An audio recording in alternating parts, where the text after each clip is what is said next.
Hi, my name is John Cooksey. And I'm Bob Nagy. Now, we are the hosts of an instructional video set called the Nikon D60 Made Easy, but today on the internet, we're going to be showing you some tips and tricks and neat things you can do with the Nikon D60.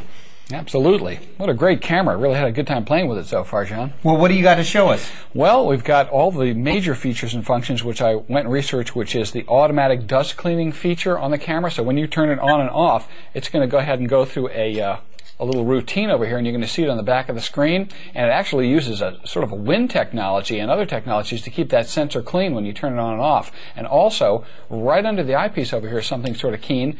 It is a automatic eye sensor, so when your eyeball comes and looks through the viewfinder, it turns off the display on the back of the camera. Infrared sensor back there, quite nice. You know, most people don't realize. Let's look at the back of the camera there while we got it open. Yeah. You see that little round circle there? There's your aperture representation. Right. And this is good for two things. If you're not sure about when you reduce the aperture number, what happens to the hole, well, it's easy to remember. As you increase it up, it makes the hole smaller, bringing in less light. And as you use the mode dial on the back to turn it, and you bring the f-stop down. And we're using that right there.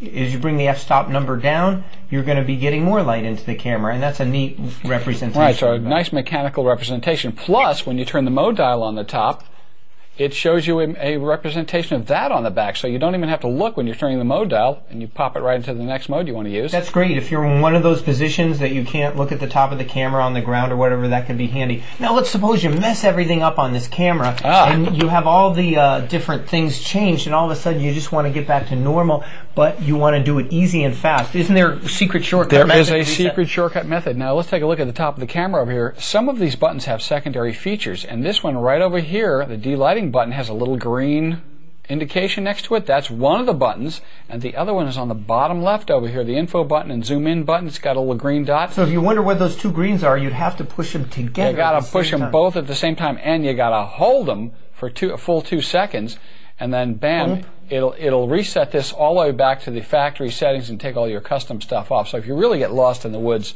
setting the camera up, you can take it back. Bob, I want to tell you something else neat about this camera. Do you know that if you have any kids or you like claymation and you want to make little animated things, that this camera will actually take a series of photos that you've had and create a small little movie with it, creating your own sort of claymation or actual stop motion animation? Absolutely. And of course, it's not happening. You're not going to go ahead and just sit there taking shot after shot. You take your shots, do your claymation moves, bop, bop, bop, bop, bop, and then you go into the menuing system, and it allows you to select the first and last image and execute. In between, it makes a movie. Now, there's another great thing about this camera called active D-lighting, and this is amazing, bringing out the detail in the darker and lighter areas of the same picture, so you don't have to go do that in Photoshop later. Yeah, something that's happened with digital technology is that really, the digital sensors don't have quite the latitude and digital contrast range that film has. So now, with this camera here, they have a special technology in the X-Speed processor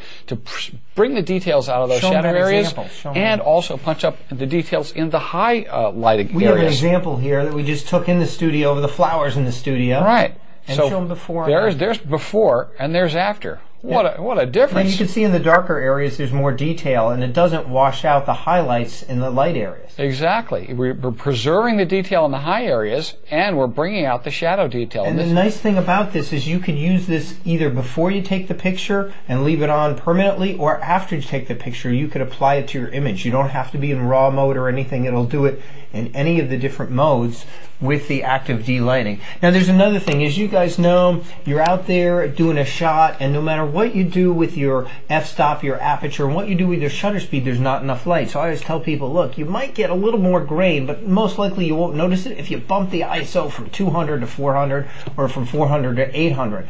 Now, you have to go back in the menus to boost the ISO, but I always want to get to the ISO real quick, and it helps me get more light in. So this is a great tip. Boost your ISO when needed. But without going into the menu items, let's create a shortcut using the function button on the side. Here's a little secret. Right, and this this is a little bit hidden and not easy to find. So right on the front over here on the function button, the default setting for this button when you push it is going to be selecting between self-timer mode and single shot mode. So the button's easy to find. Button's easy to find. But getting it to do the ISO is a little tricky. Because this button is programmable, and you can go ahead and set it. Say, well, you know, I never use self-timer, but I'm always changing my ISO, so I really need to get that changed. Which I am. We're gonna go ahead and take the picture out of the camera, take a direct look over here, and when we navigate around with our little four-way controller, we got to go to the setup menu, go to the right, go to the top one, CSM setup menu, hit that, and be sure that you're not in simple, which is the default mode on the camera, but you go to full. And what this does is give you all of the possible options on your menu settings. So if you're not in full, you will not be able to use that function button for ISO or any of the other. Right, because you'll go to the custom menu setting where you do it over here, and you'll go down and go, well, there's only 6 custom menu settings. But look, with full, oh no, there's a whole bunch more over here. And that second page is where you're going to find the function button.